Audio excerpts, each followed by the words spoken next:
What if everything was connected? Your story, my story, and everyone's story. Love, hate, night, day, and it was all on repeat. What if you recognized the patterns? What if your existence was small and big at the same time? What if you understood life before death? Those questions might be deep, but I think it's important to talk about. Let's connect the dots.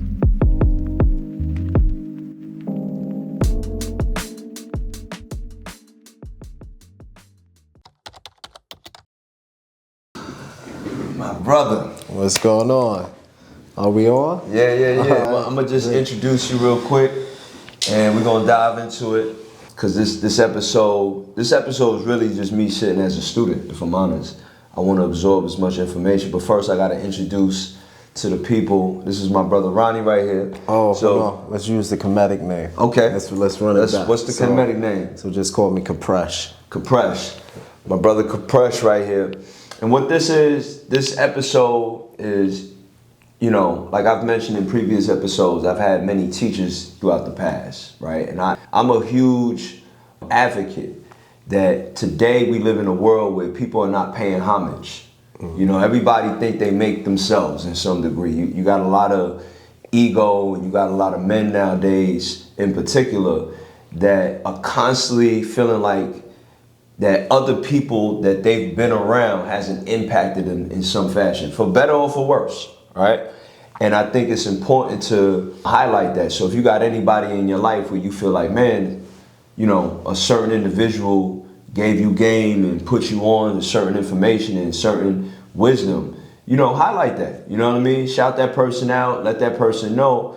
And so when I first sat down and was thinking of different concepts for different episodes, and I started going through all the metaphysics and all of the different teachings that I've learned throughout the years, this brother came to mind first.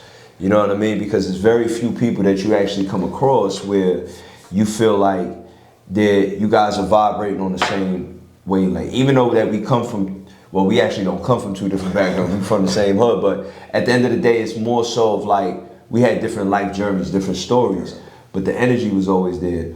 And plus, he taught me the training game. You know, like when I first came on as a trainer, you know, at the Knox, you know, him and a bunch of other people that, you know, they put me onto the game. So, you know, it's a pleasure to have you on. You know what I mean? Pleasure to be here. You know, I just wanted to definitely introduce you to the people and our history in that fashion. But I'm gonna let you go ahead and introduce yourself too, and let people know a little bit about yourself. Okay. What's up, world? So glad to be here. Big shout out to my little brother, who's a full-grown man, Cody, for having me here in LA today. I'm Khepresh Netta Mezura. My title is Khepresh of the Temple of Anu. Khepresh just ultimately is the authority between divinity and high ideals. So that's what I represent there within the Kemetic community. So where to begin? I guess we're going to jump off. So let me give a shout out to my teachers, you know, my predecessors, like how I came up, how I began to learn. So I never met him, but his book, you know, the autobiography of Malcolm X really changed my life at like 13. When I read that sent me on a journey. And then I was living in Jersey at the time. I was going to Trenton Central High School, and I was at Mercer County Community College working on becoming a mechanical engineer. So I was in high school and tech school at the same time. Even though I'm from East New York, my parents moved me out to Jersey, pretty much saved my life, allowed me to change the game.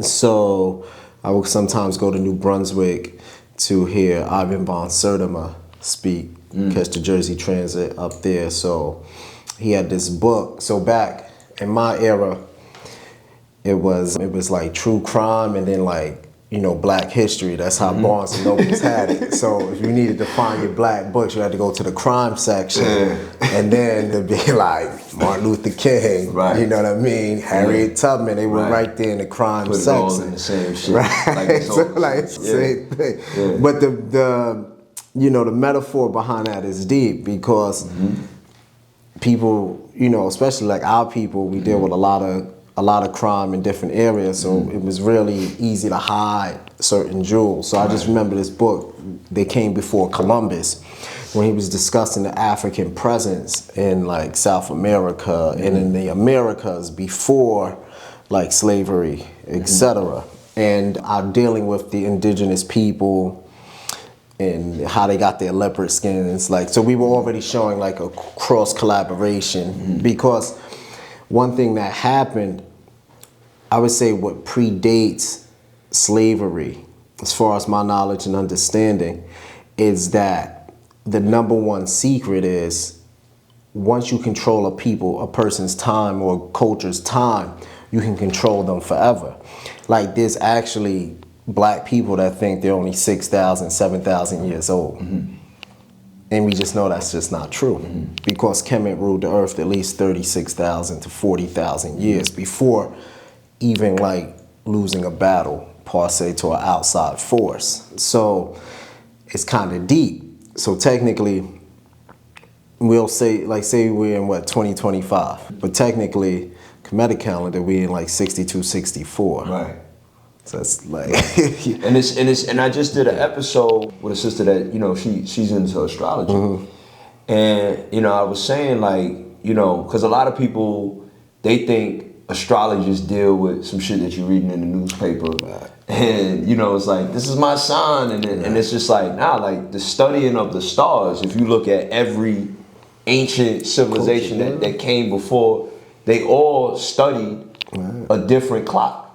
correct. You know what I mean? It's like we look at the clock on the wall and we thinking like that's really time. Yeah, they had like The measure of time is relative to your understanding of the universe around you. Correct.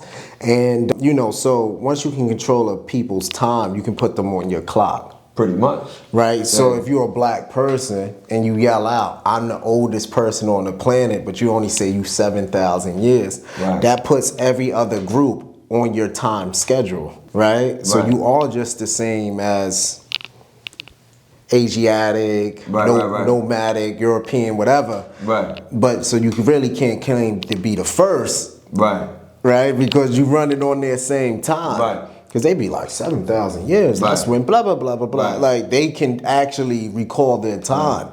So I think what I learned listening to people like Ivan von Sertima for the short period that he was around, because he passed away shortly after, I was really getting into him. And I think he was going to do a course, and I was going to like try to sign up for it. That he or she who can control a people's time can control them.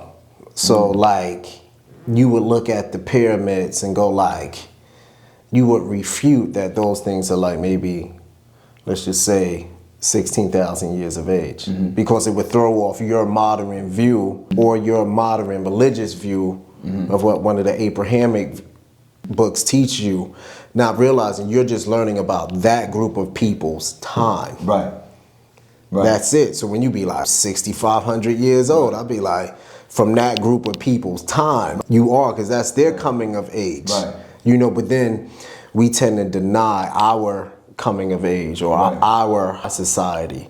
And even outside of Kemet, you know what I mean? You can go to Mali, you can go to Nigeria. They just have monuments that's just really old. 15, 18,000 years of age, 10,000 years of age. So even with that, what the Zulus say, they come from Mars. You know what I mean? Like 25,000 years ago or something like that. And it's I mean, this 2025. And there's enough people coming out from our government and other governments going like, nah, we ain't the only ones, and there's something else going on that we not in tune with. So it's not like too far-fetched. I think what's hard to believe, what people find hard to believe is that, you know, I was just listening to something when I was coming over here, right? And it's just like, to measure something, we have to measure it based off of our physics. Our understanding of like our sense of touch and sight. And smell. And then there are things that go beyond this three-dimensional space.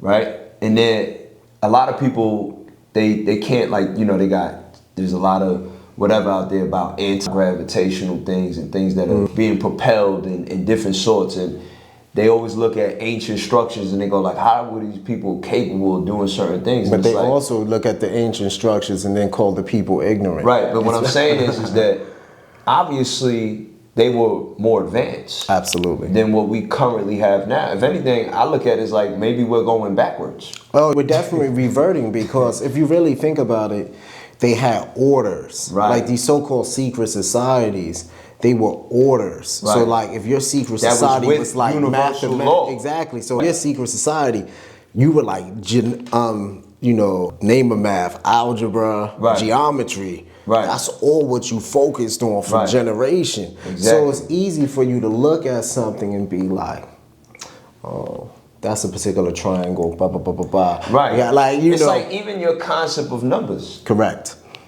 Right? Like if you look at the text, the figure of a 2, it's conceptually 2 was different. Yes. In another way, right? Duality.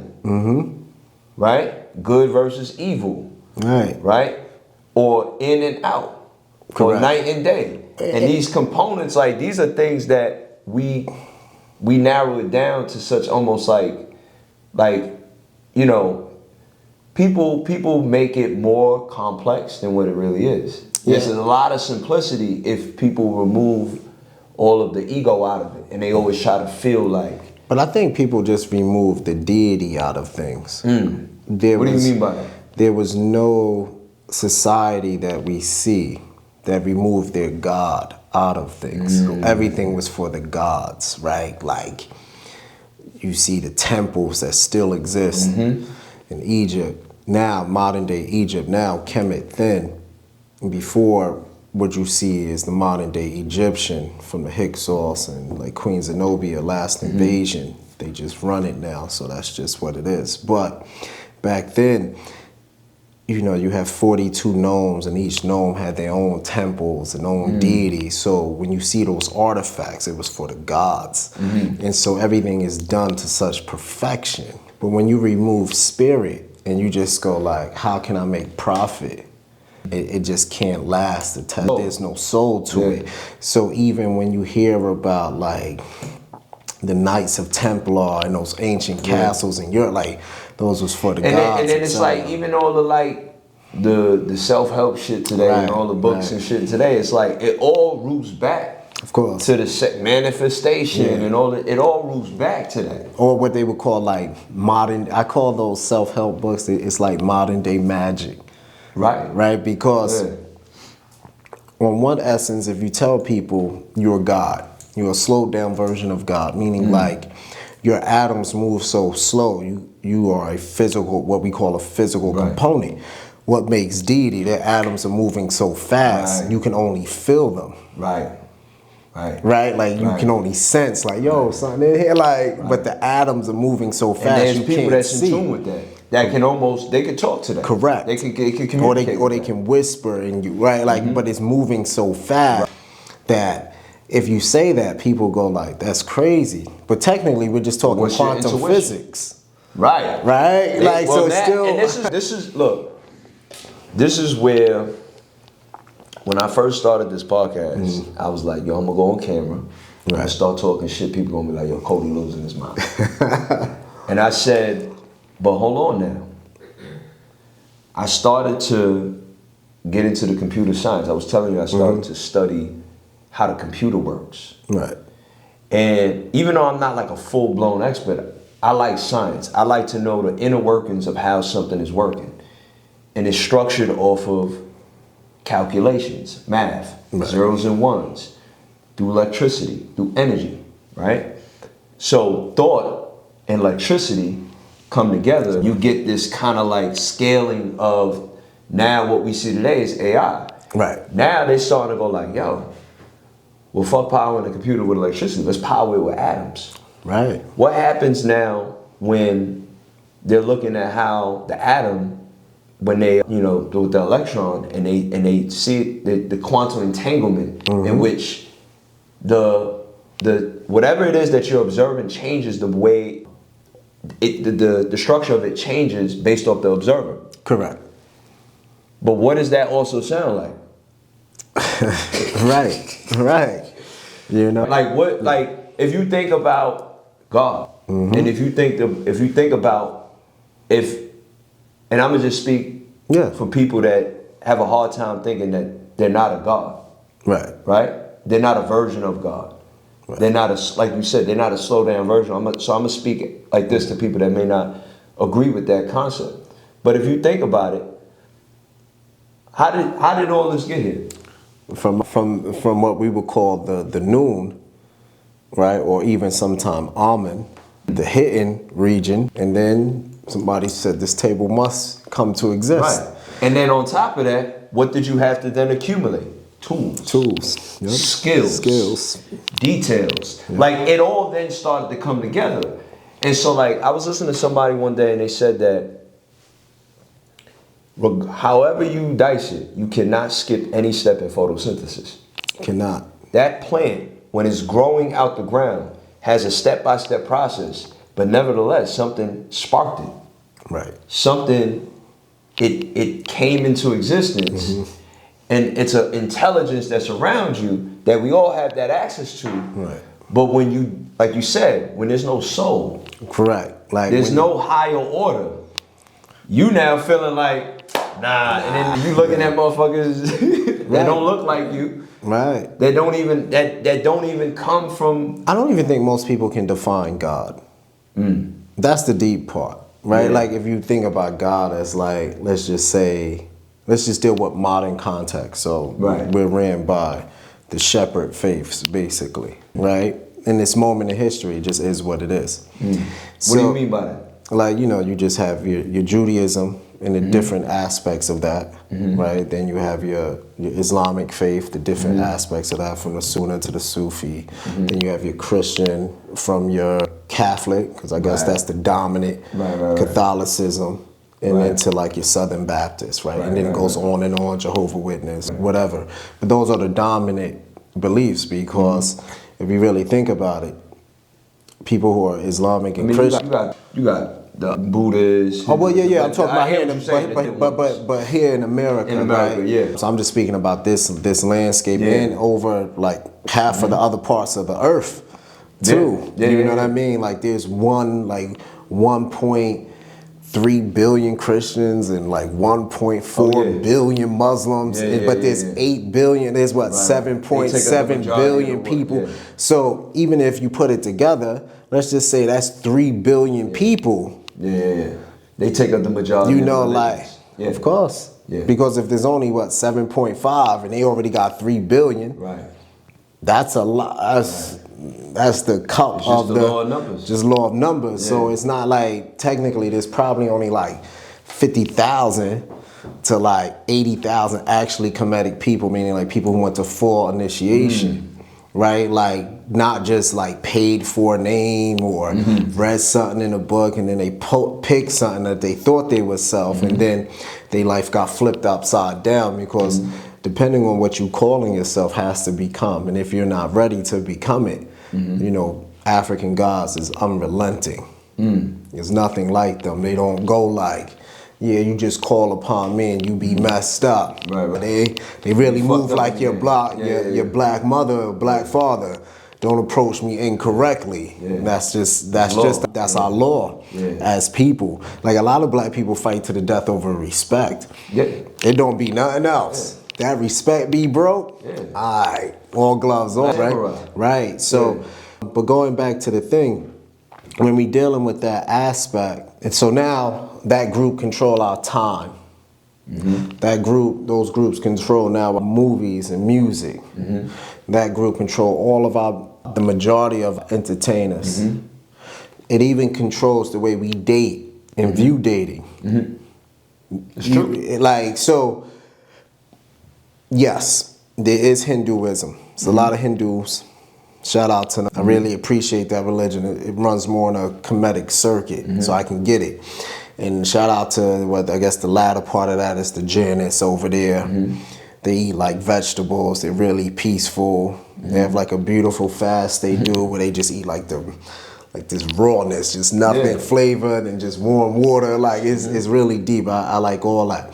Then you have the Japanese, the Shinto, their form of like Zen Buddhism. But what I'm saying is, every culture that was great had their own thing. Yeah. Right? The peak of Japan is based off of the Zen Buddhism and the Shintoism. That's how you get the samurai and those monuments. That's why when you go, I guess, Tokugawa, who combined Japan, his tomb is for you to go pray. Like you light that incense, the fire happening, you bow. Like they still practice it, even though I think it's becoming more of a Christian nation, right? Like all of China's greatness is due to their more like Buddhism, even though now. Yeah, it's funny that you say that, because look, here's the thing. I always pay attention to how people move. Right. Because when you look at how people move, you could tell that there is a root source to how their culture, their habits, their, like you said, like everything. Right. Like literally control everything. And people sometimes people may get offense to that word, like control. Of course. But like, if there was, I guess the context of it is like, if there was no oxygen in here, we'll die. We would die, yeah, right? but cultures make our habits. Right. Culture is something that you can't necessarily, you could go against the grain. Right. Right? But we see what happens to that. But for the most part, culture is like people's oxygen when they're growing up, right? Well, that's a form of control. Yeah. Because you can't go without oxygen. But let me just define culture for the people. Culture is a people's survival tactics. Right. And how to deal with the world around them. Right. Right? So we just have to define it. So culture is your survival tactics. Right.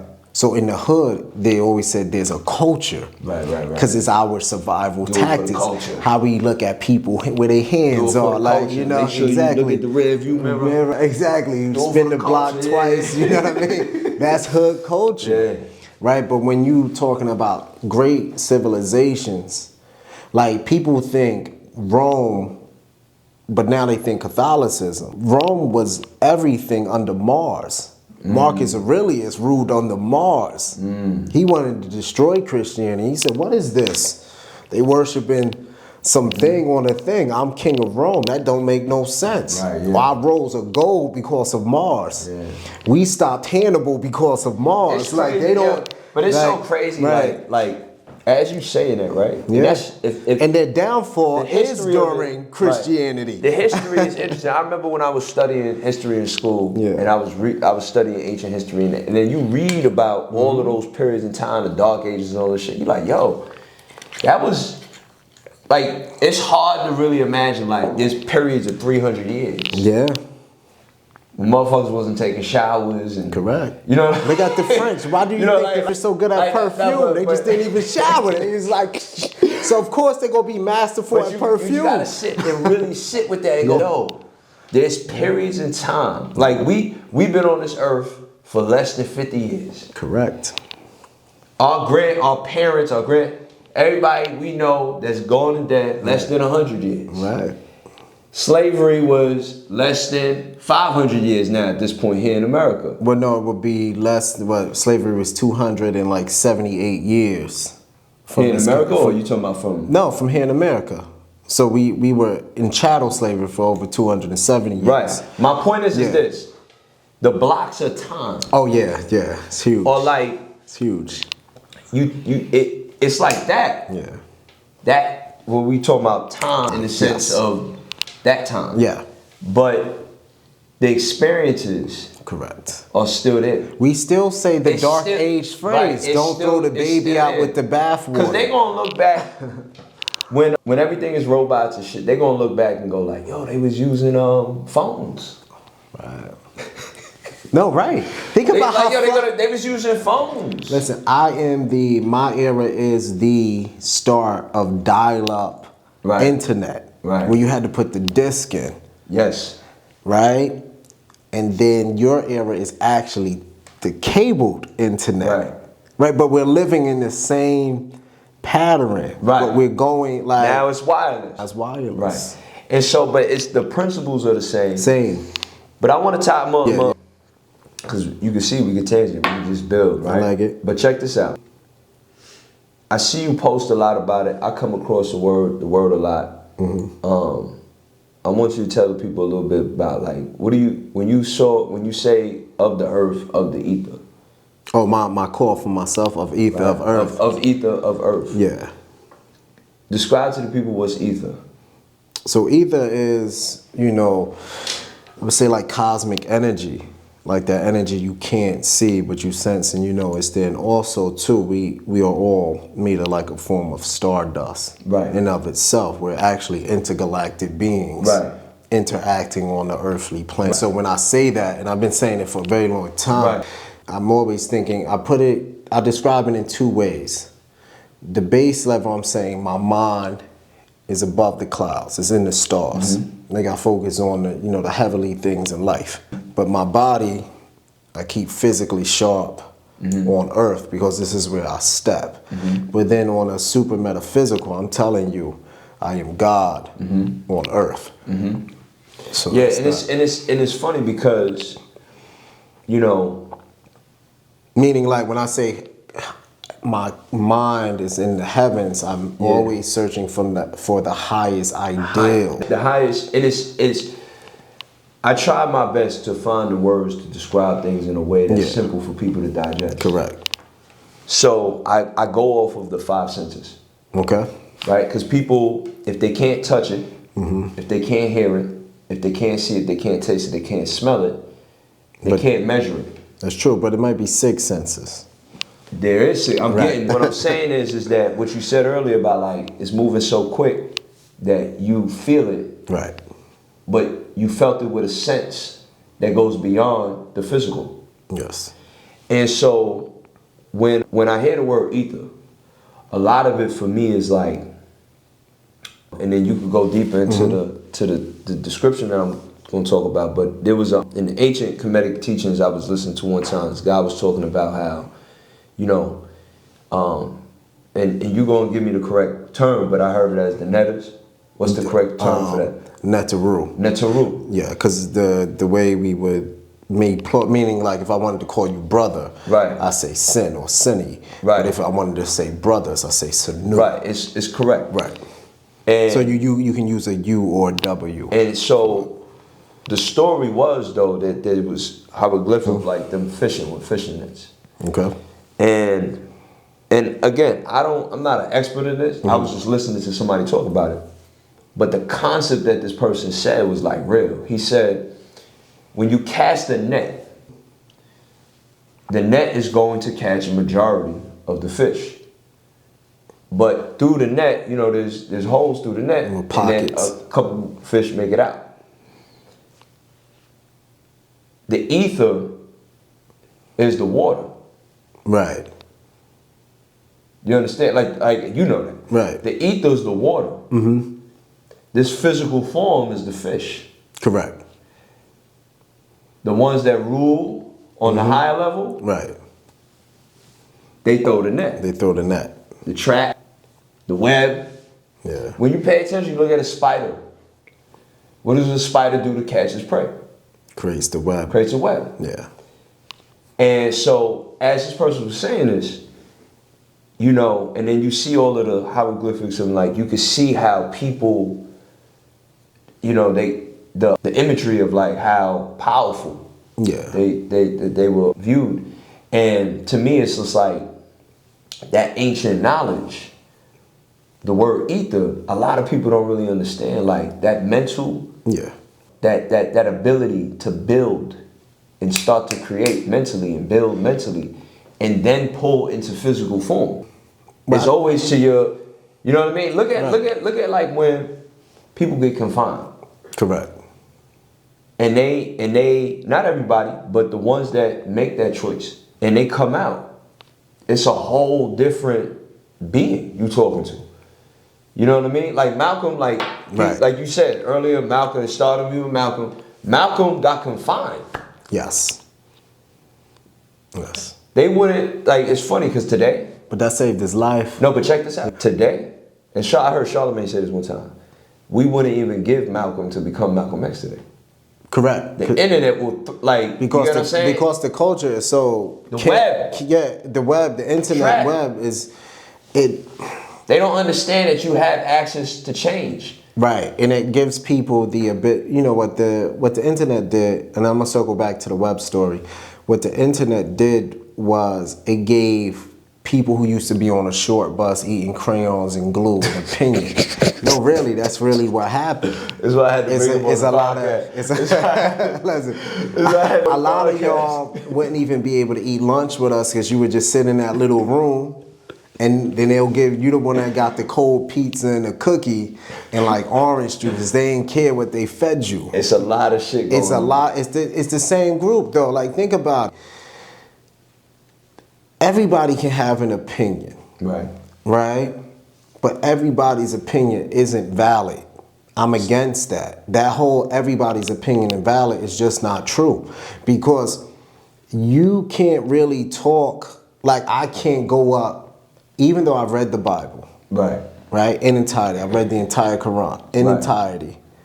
It is not my place to go up to an imam that's all what he do, and try to berate or belittle him. What's that? Over something I don't even practice. What's that J-line? You know what I mean? You said you couldn't talk about it if you didn't do it. Do it, right? You know what I mean? Like I don't really. I couldn't talk about shooting somebody if I ain't never shoot, right? I ain't never even pick up a gun. Pick up a gun. Like you might seen the gun on TV. Right. You know what it is. You know what it looked like. So you can listen in on it.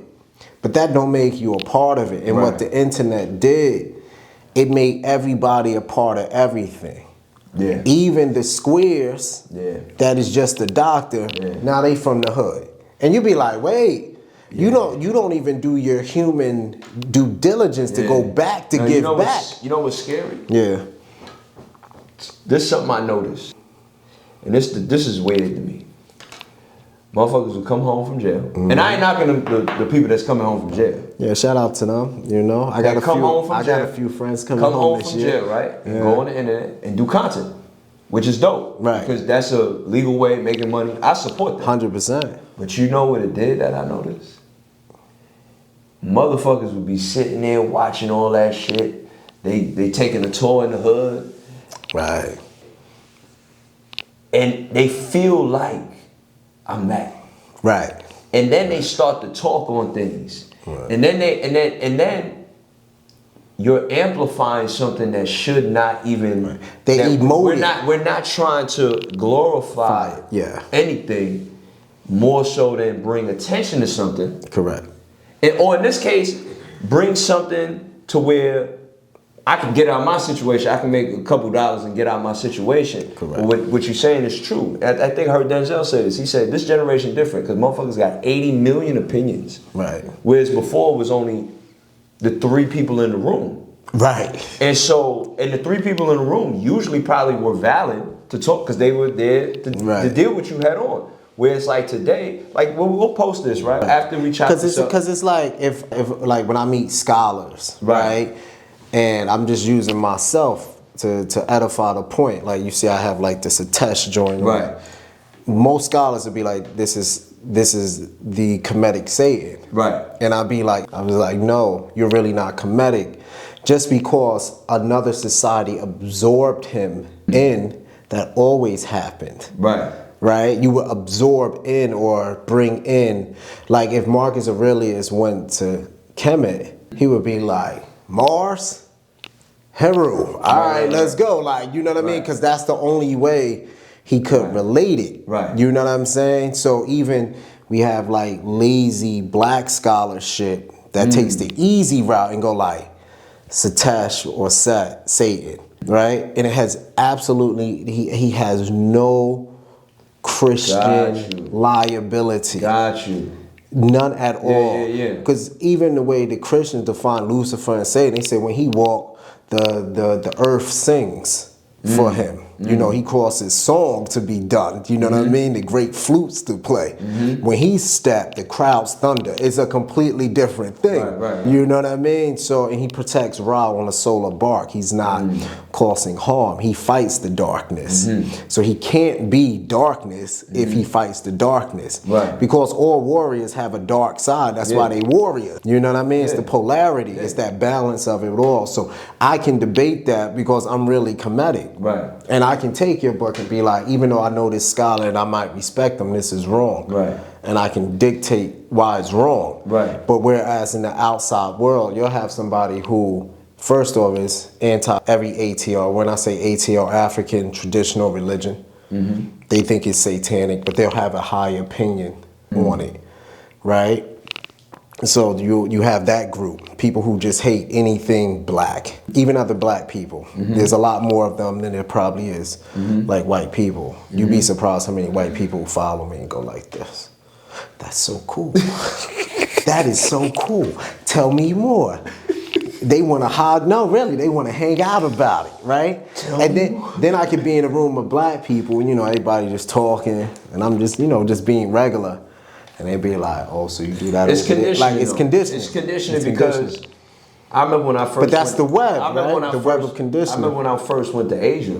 Yeah. Or like wherever, like Africa. What you going there for?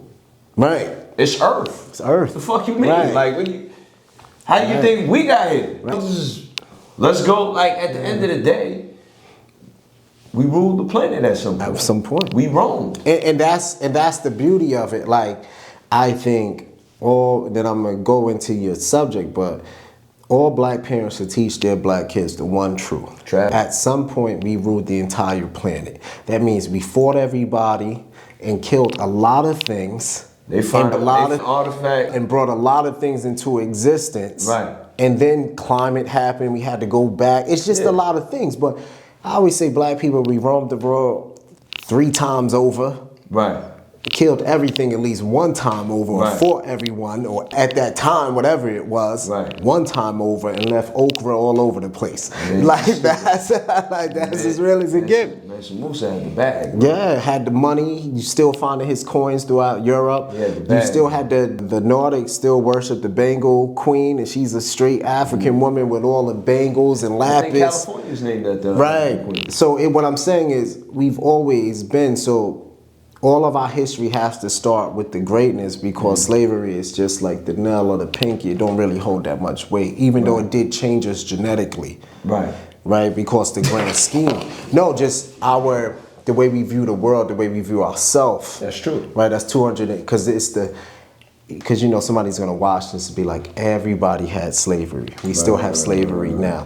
What you are saying is 100% a fact, but your context is incorrect. This is why context is important. We are the only group that had chattel slavery. All other slaveries you can be worked off. That's why when the first black people got here, they were able to start Jamestown after 10 years. Because that was on their book back home. Then chattel comes in, they go, no.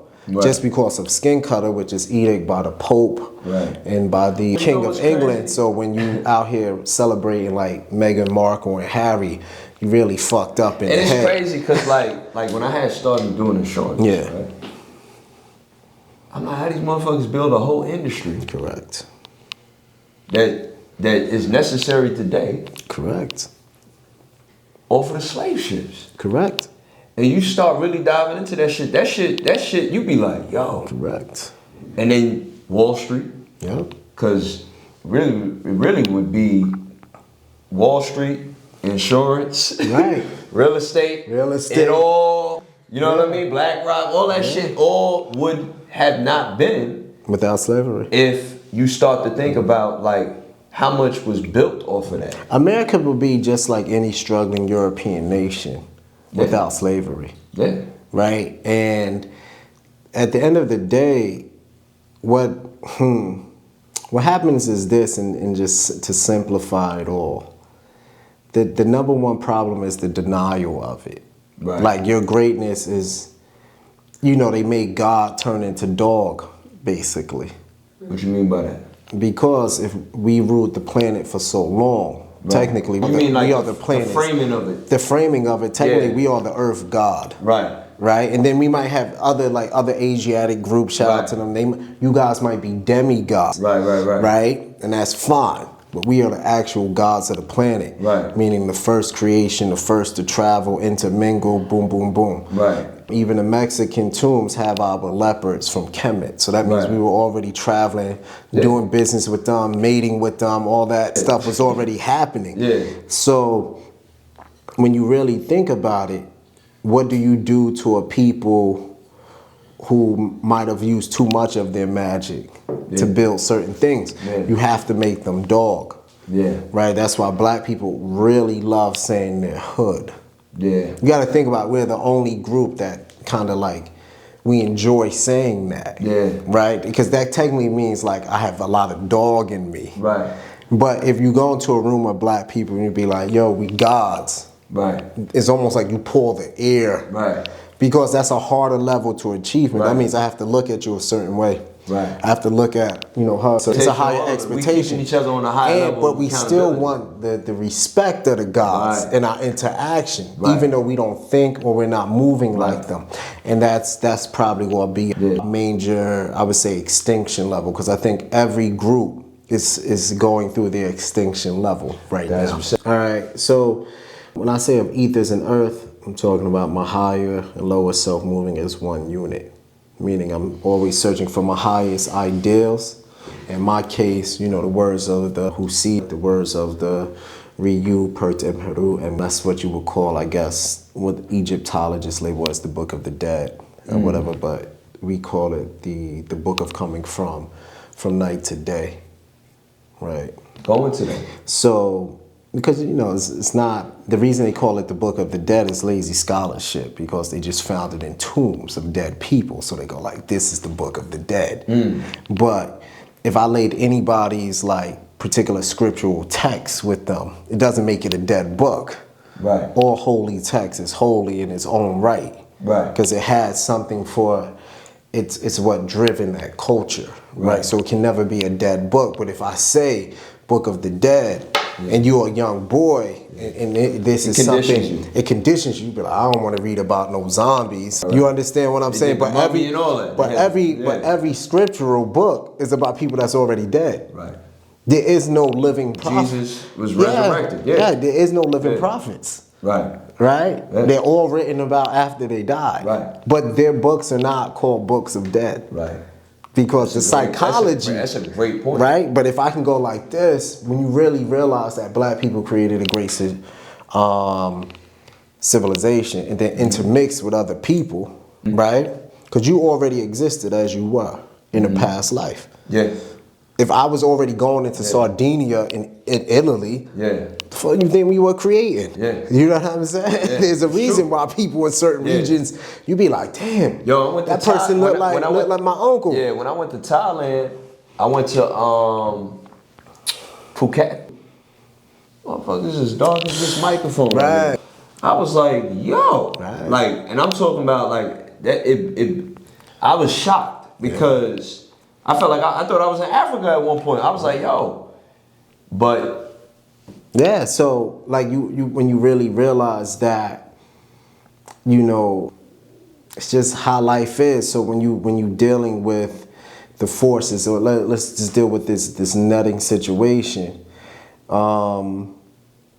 I like that, because that but for me, fishermen and net, to me that's a little, I can understand where they get the biblical jargon from. Right? So it's already been said, like, the water is always going to be the ethereal force, meaning because divinity is always around us. Right? So we believe as Kemetic people, every human being has different divine forces that govern their life of how they supposed to live and exist, right? Some people might have, it corresponds with the astrology, just at different levels, right? Like you saying, like you're planetary, blah, blah, blah, this, but now we're adding the spirit to that as well. And so if you're supposed to live like, let's just say like Montu, which is like a fire deity, warrior, so that means you strategize through life, but you're okay with the battle, right? Or you like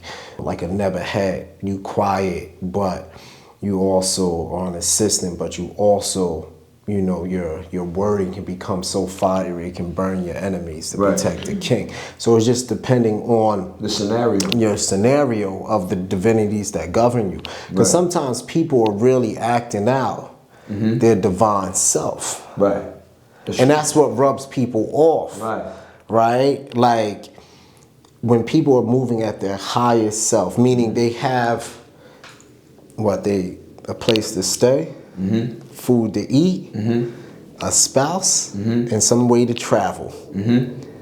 You will really see how a person really is versus a person who doesn't have any of those things and they're just trying to survive. People think humility is kindness. Just because somebody humble doesn't make them a good person. That's 1,000%. They just don't have their ducks in order.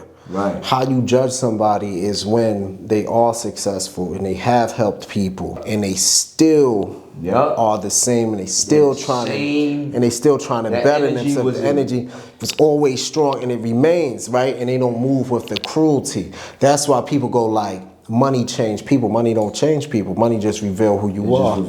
All your successes do is just reveal who you are. Yeah, it's kind of like. So that's to me, that's the fish, right? On any given day. I feel like, you know, karma, cause and effect. And I think about if there's a person on the street and you walk past them and you didn't even acknowledge the person, right? But something in you told you, acknowledge that person. Even if it's like, have a great day. Even if you don't give them money. And when you come across somebody that might be in a higher position than you, and then you want their acknowledgement. It's the same thing. It's the same thing on a different plane. Correct. Everything is always playing, right? It's the same energy, but it's at different planes based off what you're saying. If you got your ducks in a row, you'll start to identify where you need to be, so to speak, within the universe, and then you're in that alignment. Like I always speak to teenagers, no matter what. No matter what. Like they could be selling a thing, I'm just giving them the change out my pocket. Because I remember that's what the hustlers did. Right? Pull you to the side. Whereas the doctors and lawyers, they would like just look at you like a scoundrel. So you never wanted to have that energy. You might like the profession, but you should never have that energy to the youth. Whereas on the other end, you ain't like the profession because you saw the destruction, but the love that they gave you was way better than any doctor, lawyer you ever met. And that's what you see. And that's the deepness of it, right? Because that one can be doing. That's why I can always say like, there are evil people. But technically, no one is completely evil. That's the wildest thing. Because you know what I'm saying? It's a state. It's a state. It's a state.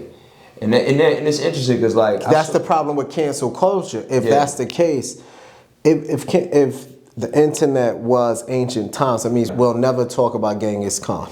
It's funny because I saw somebody the other day, he said something like, oh, I don't know, one of these like rapists or murderers or somebody was like, does he deserve to go to heaven? And he was asking this dude that used to be an influencer online. He was like, yeah, he's religious now. So he was like, yeah, he deserves to go to heaven. Because everybody in the Bible was murderers and rapists and all like there's a lot of prophets in the Bible that did a lot of like grimy shit. But they were messages of God. I like the Kemetic version. But it's all in the same... Yeah, but he don't get to go to Pet. He got to go through his trials. And because his heart's so heavy, he probably gonna be fed to a meat and then either never exist again or come back in a form where he has to face the same trauma that he did to see how he come out of it. Right? So if he was raping, he gonna come back as that boy or girl. I look at my dog be pissing me off and I be like, was I this motherfucker back in the day?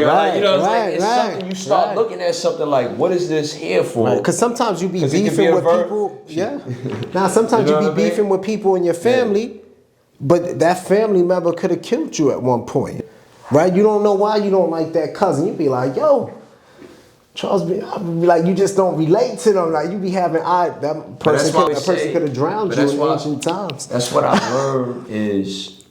But now that y'all family, Yeah. they able to get over it and move forward. But what I'm learning is that oneness, your interaction with, like, basically, I think Eddie Griffin said that. Somebody was like, look, anything that you're dealing with another person is really just a reflection of yourself. Correct. Because at the end of the day, it's like, you beefing with somebody, but if you was on a certain level, ain't no beef. Ain't no beef. Ain't no beef because I'm not even there. Right. I'm gone. Right. And it's where you see people like at that plane still, where they just still wrestling with something inside of them. And it's funny though, I always say this, mentally if you're not there, like I don't beef with people at all because mentally I'm just not there. Right. Yeah, like I just be like this. Like you keep your mind on the ideals, like, and I'm just speaking of like manhood, like beyond, you know, everything is about a man being a provider. Yeah. Listen, men. Don't work yourself to death out here. Listen, don't work yourself to death out. I'm gonna float it all back though. Don't work yourself out here to death for kids that might bastardize your legacy. Right? For a wife that ain't gonna protect your principle or honor and not show up for you. Don't kill yourself to prove that you this provider, because there's other aspects of manhood, right?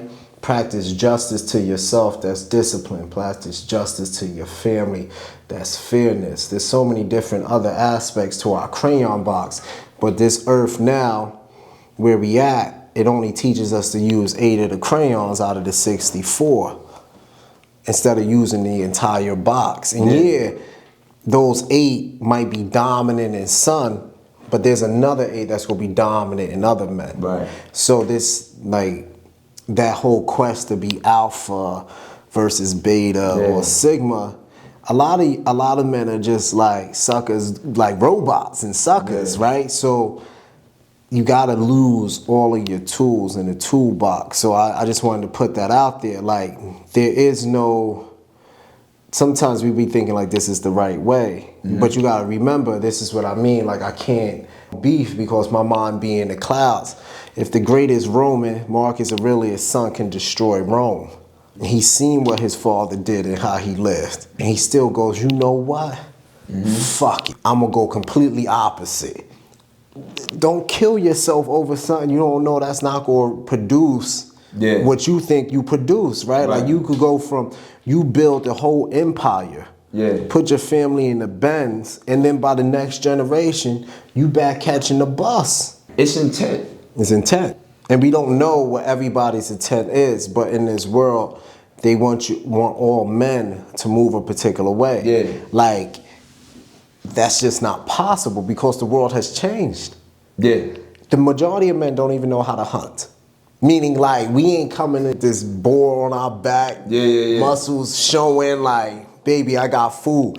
She's not picking out the best fruits and vegetables and herbs to make trinkets for you to heal your wounds no more. Like, so even the concept just has to change. And that's what I love about being Kemetic, because you get to see the Netaru go through their ups and downs as gods to maintain their highest order, being on the earthly plane. You know what I mean? And that's a deep, and that's how you know, well, for me anyway, being Kemetic, I know they exist and they're real, and they're beyond just like scientific principles, because we have to get out the thing of discussing our deities like they're just principles.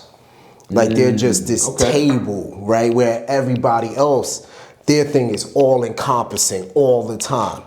No, mine is beyond all encompassing. Mine is in the other galaxies in of itself. Right? Look, like nothing else exists outside of mine, because that's how real mine is. Because Netta is everything that we can perceive and everything that we cannot perceive.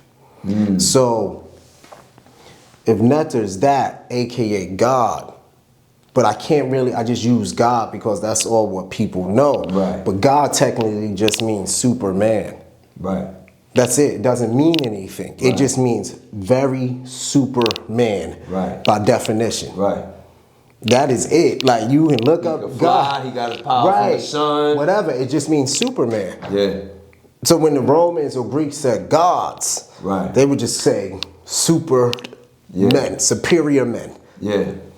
So, but when I say netter, I'm describing what's in the ocean, Right. what you can and cannot see. Right. What's in the sky, what you can and cannot see. What's in the cosmos. Because you gotta realize our ancestors used to be able to see all the planetary alignment and then some. So what's in the cosmos and what you can and cannot see. Right. What's underneath the earth and what you know and what you don't know. Right. And that's how we define God. Right. So it ain't just like something sitting on a throne going like, Yeah. you know what I mean? It's actually so all-encompassing that you can never fully experience it. But that's why you have the Netaru, the different aspects of divinity. So you can tap in. Right. Right? And it allows you to tap into your higher self. Right. So right now, talking about this, I'm more like Jehudi, right? But not Jehudi like the ibis, but more like Jehudi the baboon, because I'm vibing out with you, right? We laughing and joking. Right. But if I was like Jehudi the ibis, I'd be like, no, Cody, you go to this book here. And then we still made it to piece it all together. But now like Jehudi the baboon will represent being playful, being teaching, you able to teach kids, et cetera, so they can get it. So I love the culture because it has so many different versions of divinity you can tap in for different formats. It's like, and I ain't even making it a mockery. Yeah. But like, you know, growing up, one of the things that I love about Pokemon. Yeah. Right? When I was growing up, it showed like the elements, for fire, water, earth, and then they had these little animal shits, and then they each had a unique power and characteristics and like personality, and you just people praise it. And you just know what I mean? defined the Netaru. Like that for everything thing where it's like almost. In the case of cartoons, they sneak the medicine in the candy. Of course. At least with the old school cartoons. Yeah. It's like G.I. Joe taught us to be one for all for one, and possibly die for America. Right.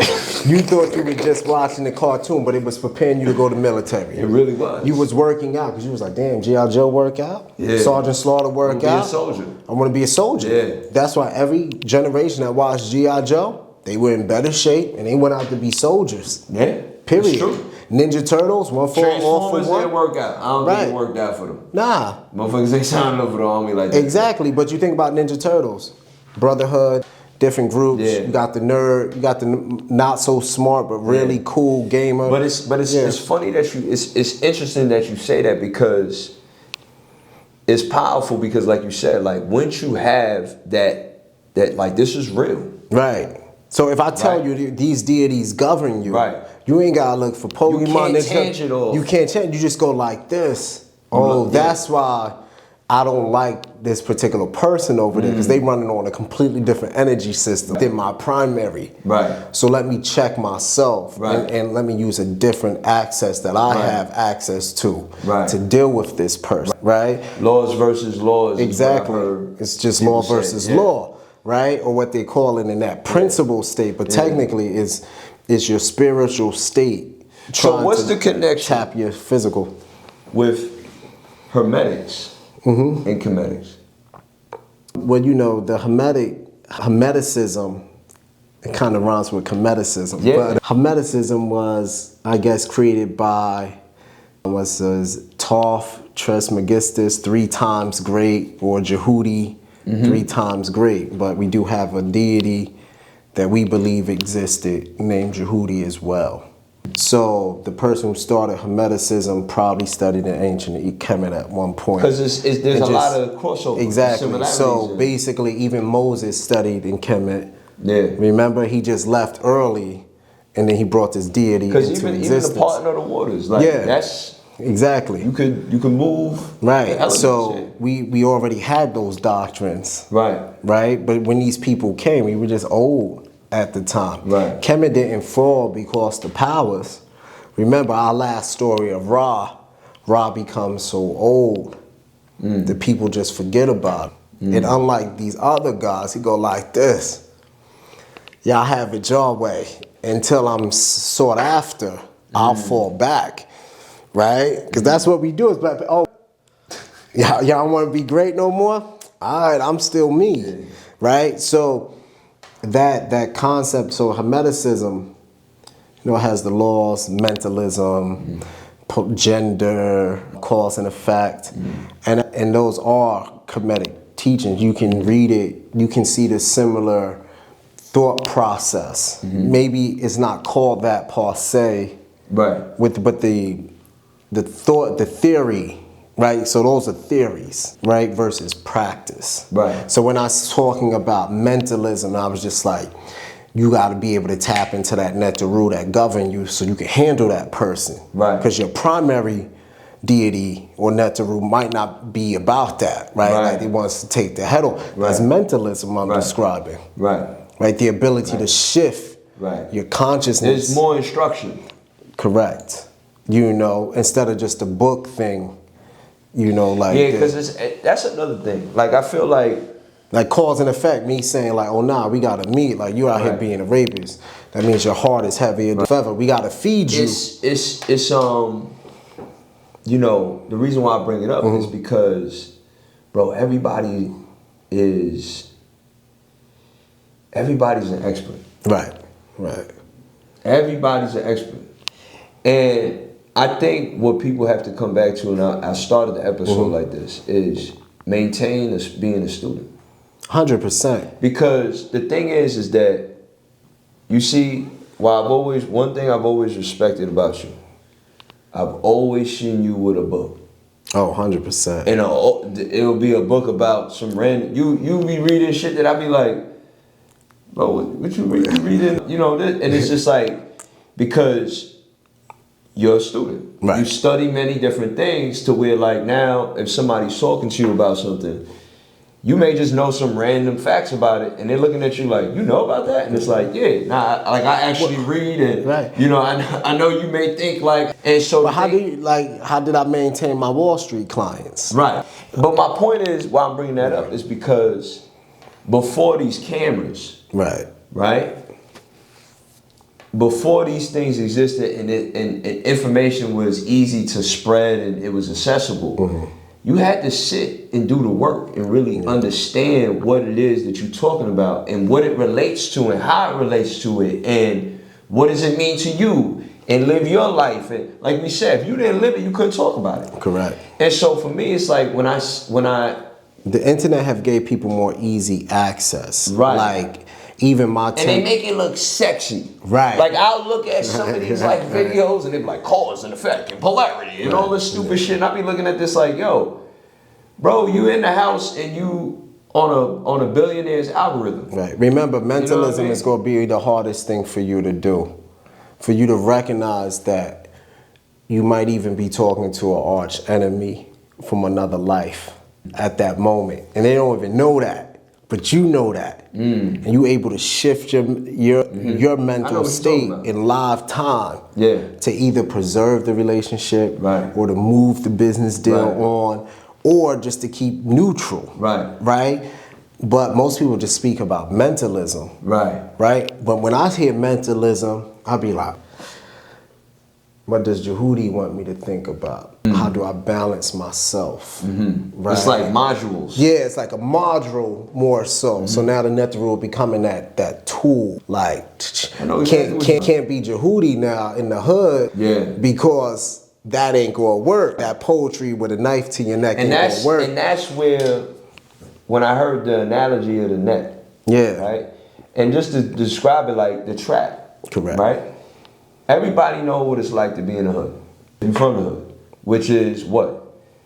If you're trying to do the right thing, man, you gotta go through you gotta maneuver. And you need luck and grace. And part of that maneuvering is that mentalism component. Correct. Where like, all right, let me chop it up with him for like, 30 seconds over here. I know he gonna go here with it. Right. Let me hit the module on him real quick. Boom, I'm gonna get out of this conversation. I'm gonna avoid this situation. I'm gonna go here.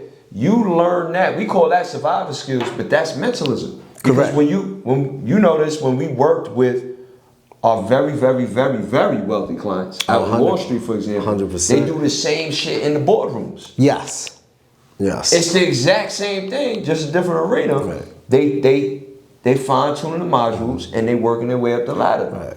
And once you start to realize, like, oh nah, this is a real thing that I'm not really understanding on how to tap into it. Right. But once I have the instructions. Correct.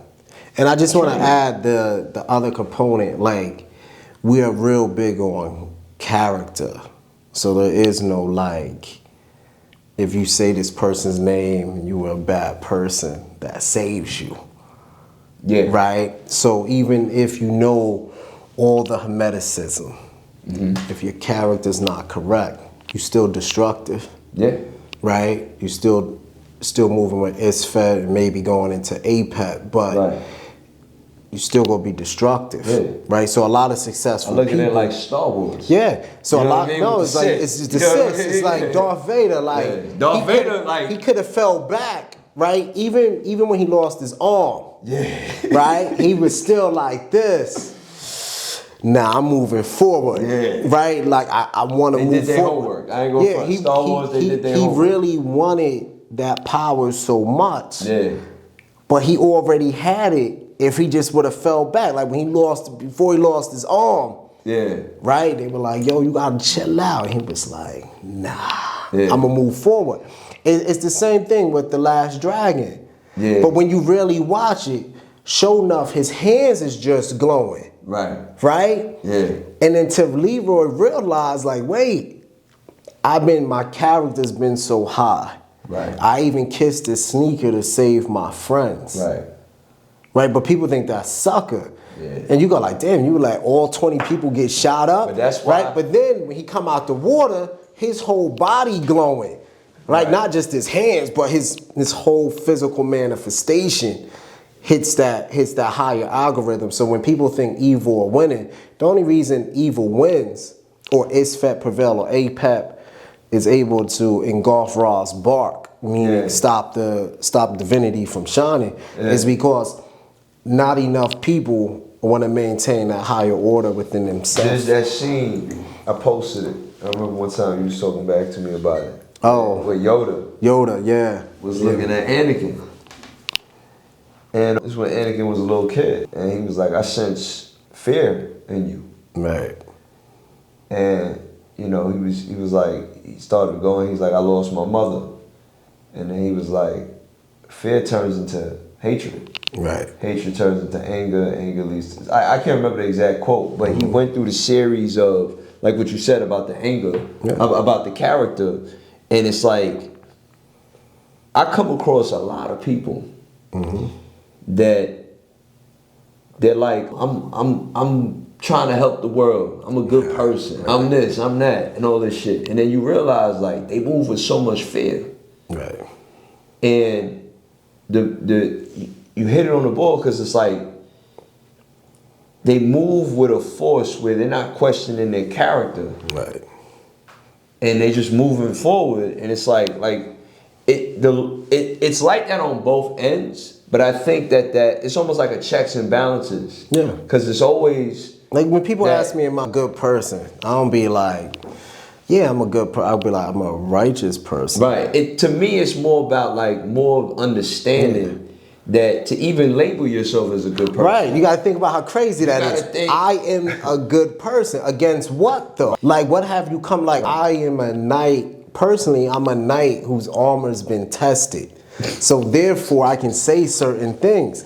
But if you've never been tested, right, you're not a good person. I don't trust you because you've never had to put the armor to the test. Right? Like, so, like you're saying, like that person trying to I am going to feed all the kids in Africa. Right. Right, because they think Africa is like a state, not a continent. They're like, I'm going to just go to Africa. Don't know where, and I'm going to feed the kids. Right.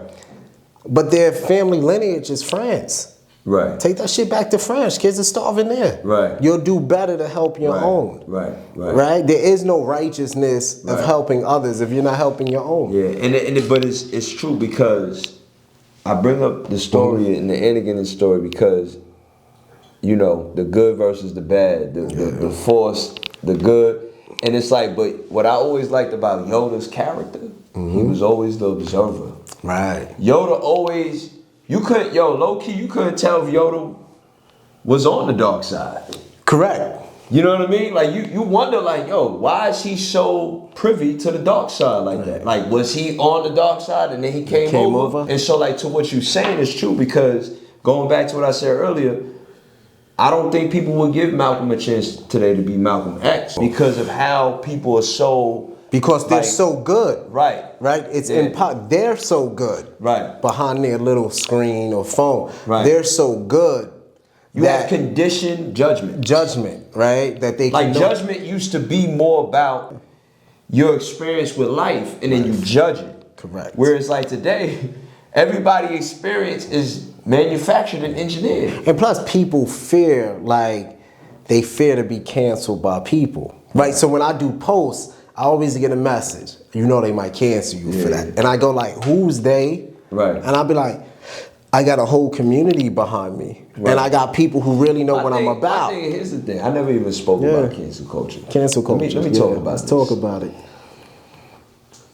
I didn't know when we became fucking subscriptions. Correct. My thing is this. I heard every time I hear cancel culture, right? In my mind, I'd be like, what the fuck is that? Right. What is cancel culture? What are you canceling exactly? Right. Right? Like, take somebody like Jeff Bezos, right? And I'm only bringing him up because if you build something that you use every day and you depend on it largely, right? If Jeff Bezos says some shit you don't like, but the subscription fits your budget, you may not cancel that, but you're gonna cancel him. Right. It's weird because you'll never meet him. No, but my point is this: there are things that are on a higher level. We don't cancel those things, right? But we quick to pass judgment to cancel something or a person rather that you've never actually met. Right. You've never actually had a real connection with them, right? But you've been conditioned to cancel them. And so to me, I don't know, I just have to really live life and really experience a person. Yeah, before canceling those words come out my mouth. But canceling is this. People will cancel like Puffy. Right. Meaning like, I'm not going to play his music. We're going to go there. I heard he was in court. Yeah. I played the whole Bad Boy soundtrack during class. Yeah. What are people going to do? I got 40 people in front of me. Right. They all walk out. No, they going to enjoy the class. Yeah. Somebody's going to be like, I can't believe you played that. And then I'm going to be like, well, I can't believe you still had Thanksgiving dinner with your uncle that's a molester. And then they go like this. Yeah. But that's family. Right. And I go like this. This nigga's a molester, right? I had a situation like that. I had somebody, they was getting at my whole playlist. I'm like, oh shit, because I don't even be in tune with some, like, bro, I got my own life. Like, I don't even be so in tune with other people's court cases and shit like that.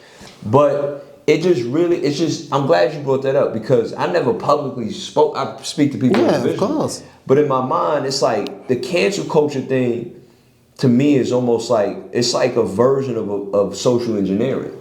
Yes. Where like you've engineered people to not think about what it is that they're actually canceling, right? Because if you think about it like this, think about it from a business standpoint. Mm-hmm.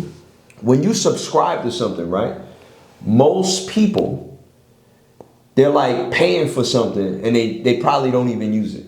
Correct. And then the attitude, the emotion that comes, you go like, I'm canceling this shit. Right. You notice the translate, it's like, I'm canceling this. They were charging me $5 and I haven't even used this. And you almost, and it's like, but you signed up for it originally. You actually, in the beginning, you just didn't read the terms, the conditions. You probably didn't think well enough to actually if you need it or not. So what exactly, are you upset with the person or are you upset with yourself? Because like it's a weird convoluted thing and a lot of social engineering. It's social lynching. Right? It's a lot. It's social lynching. And you get to see the meanness in good people. Right? Because they go like this. Yeah, I'm glad he in jail. Yeah. All those years of shining. We gotta think about it. All the Bentleys.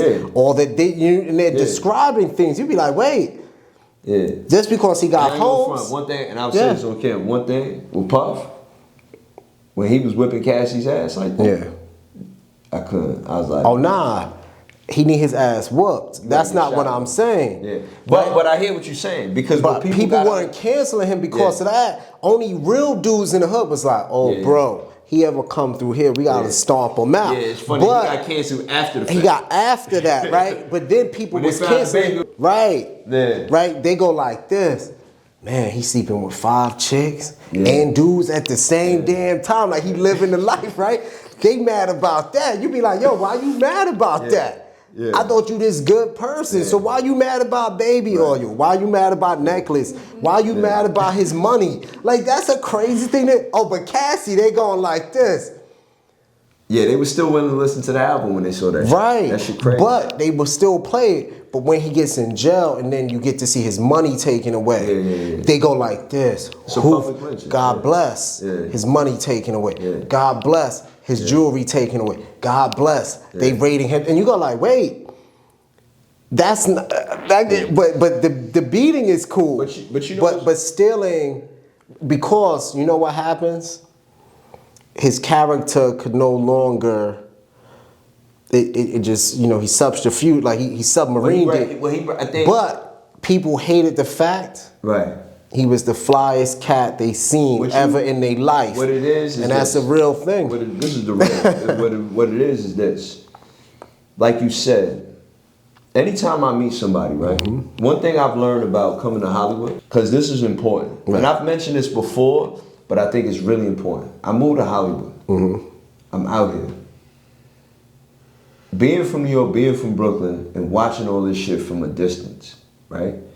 You notice, like, man, you could be outside, you run into Viola Davis in Whole Foods, and Viola Davis just getting her tomatoes, whatever, she minding her business, she ain't worried about you. But you like, oh shit, it's Viola Davis. Right. And this admiration and this like obsession with celebrity and these figures. And when you've been around it long enough, you start to realize like, man, these just people that get paid to go on TV, read lines. And I'm not knocking actors or actresses or anybody in the entertainment business. I'm just saying you start to see them as a human. Right? Like I remember one time I met Jamie Foxx. And I was like, oh, Jay, I'm a fan. Hey, what's up, brother? Like, he was just real cool, smooth about it. And then I met other people that's just kind of like, bro, relax. Right. But you start to realize that when somebody symbolizes something in a particular way, right? And we've seen this before in the media, where like, just the pure fact that you symbolize something, right? They want to destroy that symbol. Of course. Now, when you give them the reason, 100%, it just makes it. It's a done deal. It's faster, right? Like I was just talking to somebody today that worked with DMX. DMX. It was hard when DMX was on in the media or whatever. It was hard. Like at some point, you like, oh, like DMX, like your uncle that you like. I love X. Like he wilding again, and it's hard to. Correct. But the thing is, when you talk to people that worked with X directly, like that did business with him, they'll say the same thing, but they was like, he was a good person. Yeah. He was actually a really good person. Like I've met multiple people out here that work with X, and it's just like, the thing is what people have to understand is that you never meet these people. Right. You've never engaged with people. I like to talk to people that have actually engaged with people directly to get a better sense of what to construct of my judgment versus getting just engineered like, yo. The whole engineering is really simple. too with that. They say it's a secret society. Yeah. But guess what? You work at Amtrak, you work for the government, you part of a fraternal order. You're part of a secret society. You have rules, parameters, uniform, everything. A lot of Masons work for the city. No, but like just even beyond that, like you work for a construction team, they work for the mob. What I'm saying is this: everybody is part of a secret order, whether they know about it or not. Right. You work in housing. Yeah. You work as a nurse. Right. You part of the medical system. Right. There's a particular order that there's a board over you. There's a whole thing. So why That's is why it? when they saw the CO got popped, it was like, oh, everybody was shocked. Right. I'm like, what y'all shocked for? Right. I'm like, you don't think I think that it was the rich kid that did it that shocked me it don't because matter, he had it all don't the matter who favor. shot. In my mind, I'm like this. Why is that shocking to people? Right. Because everybody gets shot, B. You know what I mean? Like, you gotta hit him with what is it. like? What is that like? He got assassinated. Yeah, that can exist. happen. That happens. People hire hitmen. Right. You know, I think it was his wife, but that's a whole different thing, you know what I mean? Look. But what I'm saying is this: when it comes to celebrities, though, their society, their order is evil. Right. But the nurse lady who was dropping black babies on the head, that's a one out of a what? Yeah. Oh, he's so back. so technically He on his job. I really just think like, you know, we gotta really put things in order, context of what is and just really what isn't. Yeah. And sometimes in this world, this social world, and I finish it up here, we are so entrapped by celebrity. Yeah. That we forget to be so entrapped in ourselves and our community. Right. And that's the major issue. Most people, no matter where I go, my goal is always to give back to East New York. And then after I do East New York, that's 1,000% I go to Trent, New Jersey, because those two places raised me. Yeah. Right? And once I do that, I don't care where you from, I'm good. Yeah. I've done my part. Right. To the people that gave me grace. Right. To the people that honored me, that loved me. Right. And then for the next future generation of those people. Right. After that, I ain't giving what we talking about? Then I can focus on my Kemetic community. Right, but now I got that. Right. I got my internal family. Yeah. I got that. I got that. I've done more than most people that's ever even hit the lottery. And that's how we should be existing. That's what I mean by that God factor. Impact. The impact isn't going everywhere. I'm just gonna go to Belarus and just help. You know what? I don't know nothing about. Right. You know, but shout out to those people. I hope they doing well over there. But at the end of the day, I ain't giving no Ukrainians no money. Yeah. Period. Yeah. You know, that's a battle of cousins. Right. Y'all gotta swab that out. Yeah. Let the other, what I'm saying is this, like, if we really think about society as far as what we want to do, that's why we said as men, if we only deal with those 8 crayons, we forget about our ability to listen to a woman's heart, ability to nurture the next generation underneath us, and our ability to give back, right? Because the way manhood is described, everything is take for yourself, bring back to your home. And then we wonder why society is dropping off, why there's cracks in the road, why bridges are falling apart. Young men don't know direction of where they want to even go, or even if they want to be men. Right. Like, we are really facing a critical mass of possible extinction. Because that's what it's looking like. If you don't know that, because being a man is hard.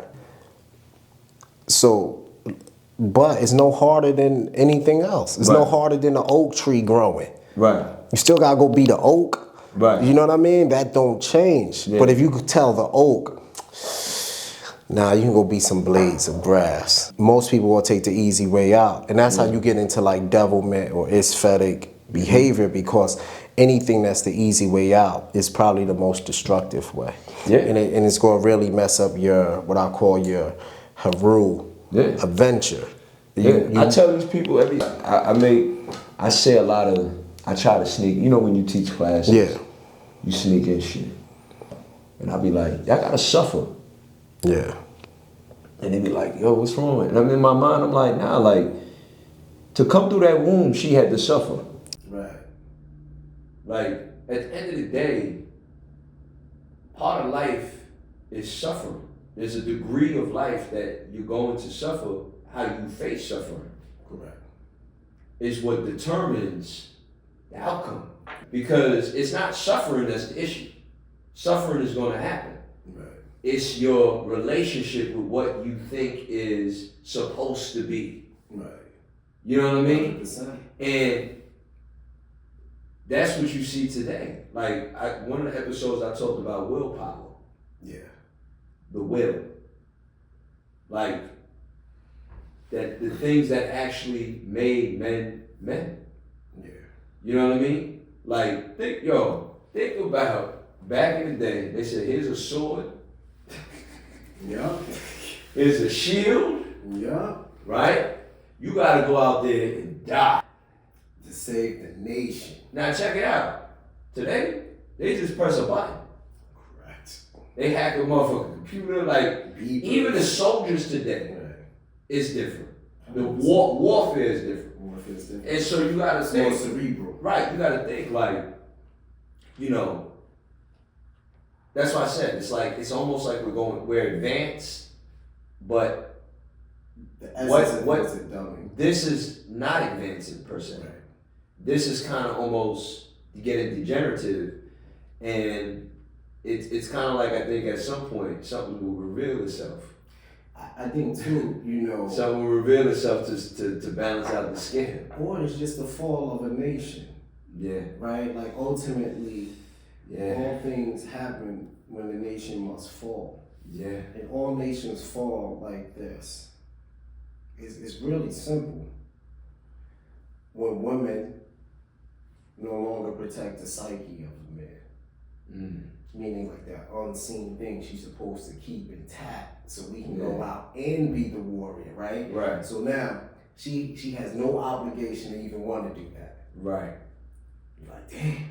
Yeah. So that means she doesn't have to follow any like principle or order Right. to things. Because she get to do her. Right. She has all her degrees. Right. And her money. Right? So now she get to do this.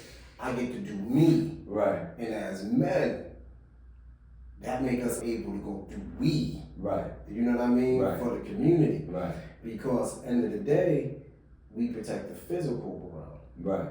She protects the psychological, Mm. the psyche, the spirit of us. And then with that protection, we can force or make or create or use our will, our strength, our tactics, and our will to create a better place. But once that stops, once we can't do that, Right. it means the children actually become weaker. Because then they just do them. It's true. And follow no principles and orders. And then this thing called See society. everybody fending for themselves. Right, and then this thing called society collapses. Yeah. Because now, what makes a society? People. Right. What makes people? Families. What Right. make families? Communities. Right. What make communities? Nation. Right. And once you lose that, that's it. Yeah. And it's That's not, the and problem. it's not the fault of the woman. It's not the fault of the man. Yeah. It's the fault of the both, Right. right? Because two divine forces shouldn't wrestle for the same or want the same thing. Like when you hear a man say he want a soft life, Yeah. you're supposed to not even talk to him no more. Yeah. You're supposed to go like this. I agree. Oh, you want a soft life? Yeah. Oh, nah, we good. Yeah. Right, we good. Yeah. And then when you meet a woman who's hyper obsessed with title and rank, you're not supposed to mess with that. Because when you need her, right, to do the honorable thing and the principal thing with you, to maintain your family name, she will bow out and be like, I emotionally am not here, I'm out. And then they will have you looking crazy out here. No, real talk, think about it. All the great things Will Smith did, you just remember him now, Jada fucking her son Fred. You don't go like, damn, that's Will Smith. He made Independence Day. You go, his woman took his psyche and said, and that's how you remember it. Yo. Whereas like Denzel, you be like, damn, that's Denzel. Right? There is no, his psychological order is still intact. And it's the same thing, like when a man does something that destroys his woman, and she collapses, it collapses the kid, so therefore it collapses his home. Yeah. It is a two-way street. Yeah, I mean, either way you cut it up, to me it's never, when I watch this stuff on the internet, the messiness. It's the messiness. The messiness that I see with two divine essence, things that are, the masculine and the feminine in the energy sense, but then also just like male, female. Right. What I don't see enough is what you're saying is true. Like these like the structural relationship between a man and a woman, and then a family, and then the community, and like it has like this like divine structural thing that like you see it in nature, you've seen it historically and throughout history. So it's not like this. It's not like foreign. And it's interesting because today, when you look at how people capitalize off of just almost making sure that never happens. Reconnects. They capitalize off of the simple fact of making sure that there's constantly echo chambers between the two. Right. It's kind of like I'll watch. Show our absolute worst. And then too, men think they better than what they actually are. Like most men are average. Like I seen most women are average. I seen 50 one time. He said, "Where I'm from, depression is a luxury." And when he said that, I'm a big component on mental health. I think mental health is important. I think what has happened though today, which is sad, is that it's being romanticized. Right. Like in other words, who's more mentally ill? Yeah, in other words, it's become this thing where like, yo man, I'm depressed and like, so, I just didn't get up today. And like, I was just, and I'm not making fun of people that are depressed. What I'm saying is that there's depression 100%. And then there's action. Listen. And so at some point, there's a level of action that in some environments people are forced to get to. Correct. So when 50 was like, I think that he's saying like, yo, that's a luxury. Like in your world, like, yo, man, you can sit here and talk to somebody like, yo, bro, back in the day, if I'm like, yo, I ain't come outside today, you getting shot. 100%. And so that mindset is like that, even though it was, the circumstances was extreme, that's life. In every capacity, right? There's a certain point in which you have to move into action. And that's, and so these echo chambers of people capitalizing off of the conversation and just keeping it there. Right. It just kind of go to show you. So like the process of it all is just basically this. To sum it all up, that's why divinity can't be removed without the relationship. Right. Like a man has to be able to say, hey, these principles govern me. Right. Let me learn the principles that govern you. Right. So we can congeal this thing. Right. Right. But when you move with love on a romanticism level, it's just too many things, too many crevices to be broken. Right. You can only grow to a certain point, meaning like everything becomes monetary, what you can do. And not like a man gotta always seek peace, meaning like days of just rest. Right. We ain't meant to be out, break our backs like a horse. Right. Right? It's the same thing with a woman. She gotta have days of just intimacy. Mm. She ain't meant to be out here just working to break her back either. Mm-hmm. You know what I mean? So that in itself, how we bond, and that's why spirituality, or in my case being Kemetic, and understanding how the different Neteru work in comparison, and trying to understand what is governing my female partner, and how, because I already know what governs me, how do I interact with that? And then therefore that allows us to interact with our children, our nieces, our nephews. There's order. So there's always order. And without order, meaning without divinity, there is nothing that stands the test of time. Right. And I think we got to get back into that. Same thing with the webbing. All the webbing and the catching is really the internet using people's ego and the safety of their home. And it allows them to bring out their darkest thoughts. So they get to be the World Wide Web. World Wide Web of meanness, of cruelty. That's why you'll never see another Malcolm X. Yeah.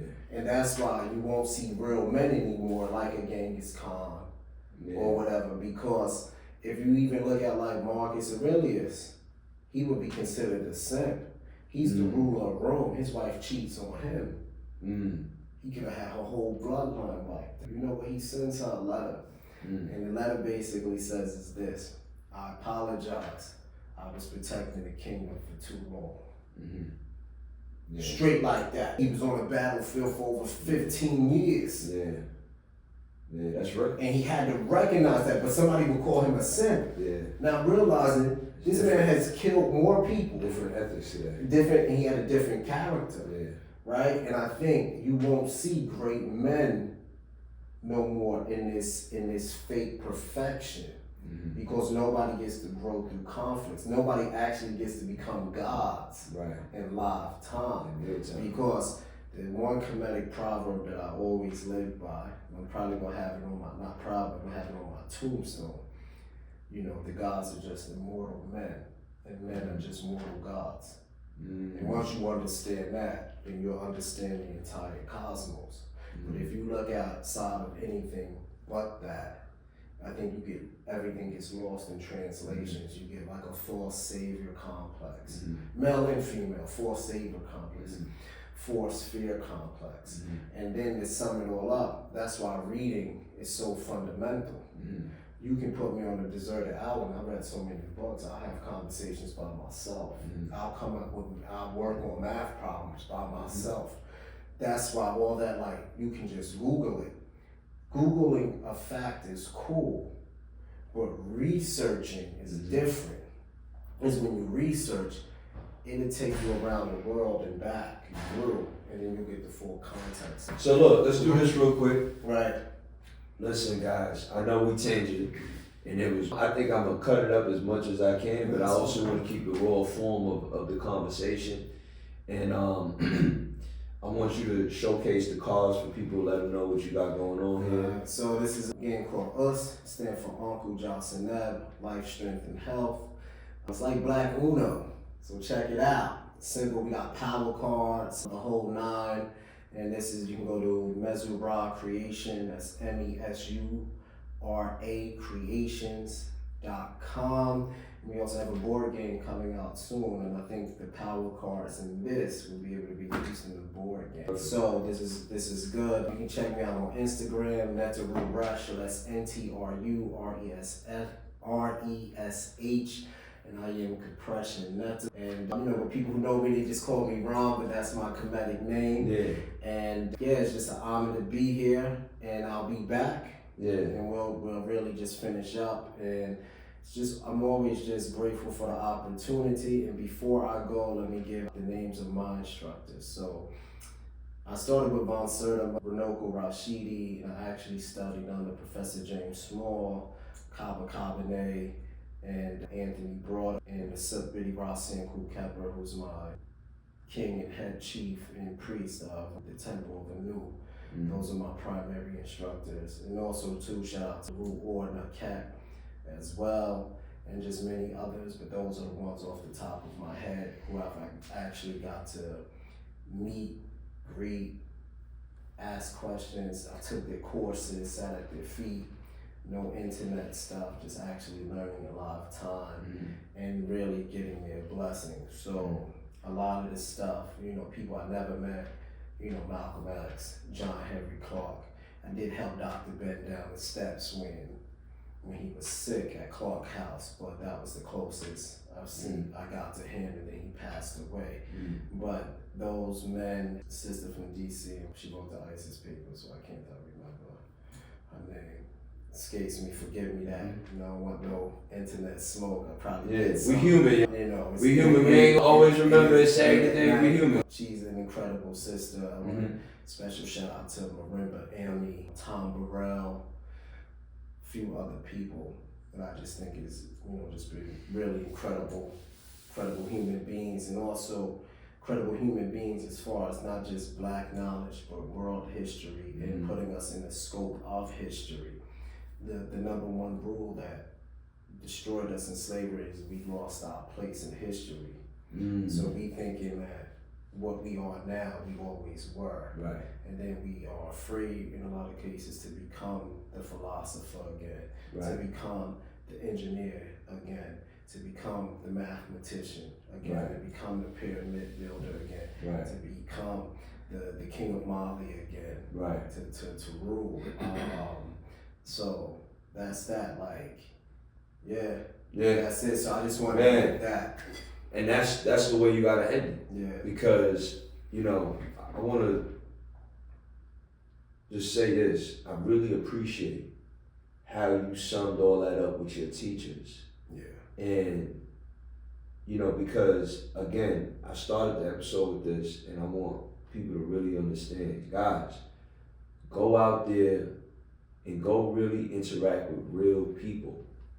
Go really out there. If you are a person that you're really looking to change, you're really looking for knowledge of self, there's a real life out there. There's still people in your neighborhood that you may not think they're cool or whatever. They don't got an Instagram page or a YouTube page or whatever. But a lot of the people he just mentioned, they probably, maybe they do, but the point is that they were gaining that knowledge and teaching that knowledge way before all of this. Right. So I need everybody, particularly younger people. Oh, hold on. Shout out to also Baba Haru, head priest and creator of Majuri from the Shrine of Ptah, who brought in modern day Kemeticism, I think in 1970 something, or 1968. But I just want to give him his props, because without him, and then without the many others searching for that, we just wouldn't have what we have now. So I always gotta give a very special shout out to Baba Haru. And on that note, we out of here because my man might come back. My man might come back and get on his job. Peace. Peace. Nowadays the pain follow me, deal with trauma privately. I don't wanna be a burden, I handle things defiantly. Spent a decade searching for a higher power guiding me. Figured out that faith is not up there, that it's inside of me. Act with execution, what's a plan with zero action? Faced with bad habits, knowing it's a magnet to my imbalance. I'm somewhere between confidence and arrogance. The middle ground is treacherous, I work on getting out of it.